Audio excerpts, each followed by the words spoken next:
Hi, I'm Mrs. D Math. Thank you for joining me today on Circumference in 7th grade math. Let's go ahead and get started.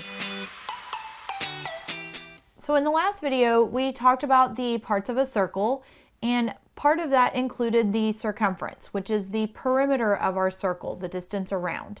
We also know from the previous video that the ratio of the circumference to the diameter is going to always equal pi. So we show this with a formula, pi equals circumference divided by diameter. And then we also talked about how we can arrange that to where we are solving for the circumference, which is pi times the diameter, or 2 times pi times the radius. So for this video, we're going to use either 3.14 or 22 divided by 7 for pi. So if it doesn't tell you what to use, go with 3.14. Otherwise, it will tell you which one to use. So for this first example, we want to find the circumference if the diameter is 14. So here, since we have the diameter, we are going to use our diameter formula. So all I'm going to do is plug in C for circumference. That's what I'm solving for. It tells me to use 22 over 7 for pi. So I'm going to use that fraction for pi. And then my diameter is 14. So I'm multiplying these together. So in this case, because they're telling me to use 22 over 7 for pi, that's usually in order to make my answer a little bit simpler. So how I can do that is I can now reduce 7 and 14. So both of those divided by 7 is 2 over 1. So now I am left with circumference equals 22 times 2, and I know 22 times 2 is 44. But before I put my answer, I'm going to say that this is approximately 44. And this one doesn't have a measurement, so it's just going to be units. But the reason we say approximately is because, like we talked about in the last video, 3.14 is not actually pi. It's just an abbreviation or an estimate for pi. Pi is a decimal that does not terminate and it does not repeat. So since it is never ending, we're never going to get an exact answer. So we always, when we have circumference or area in terms of pi, we are going to say that it is approximately.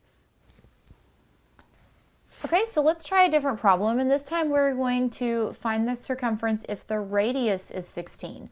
So now we're going to use this other formula with radius. This one also does not tell us what to use for pi, so we are going to use 3.14. So let's go ahead and plug it into our formula. Their circumference equals 2 times pi, and we're going to put in 3.14 times 16. So you can see here that there's a couple of ways we can do this. We could multiply 2 times 3.14 first, and then that answer times 16. Or I could do 2 times 16 first, and then multiply that times 3.14.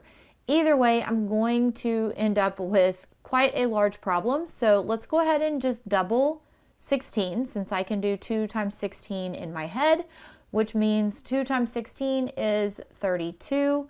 And in order to solve this, I'm going to multiply that times 3.14. And we still have to multiply this out the long way.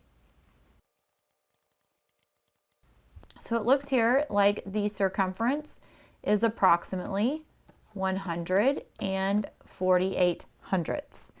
So again, I'm using the approximately because it doesn't give me an exact answer. So if it does tell you to leave your answer in terms of pi instead of actually multiplying by pi, that means instead of 3.14, my answer would just be the circumference equals 2 times the radius, which was 32, and then pi. So this would be my answer if it wanted to be left in terms of pi. So just make sure you know whether to multiply or not.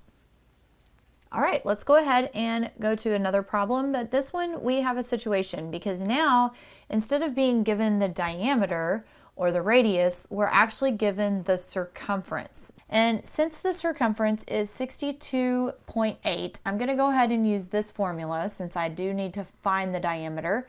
So 62 and 8/10 equals pi times the diameter. So in order this time to solve for the diameter, I would want to divide both sides by pi. And so since I'm dividing by pi, I'm going to go ahead and divide by 3.14. and that way this side cancels out. So now I know that the diameter is going to be approximately 62.8 divided by 3.14. And I know that 3.14 goes into 62.8 20 times, so the diameter is approximately 20. I'm Mrs. D Math. Thank you for joining me today in finding the circumference of circles in 7th grade math. Have a great day. Bye.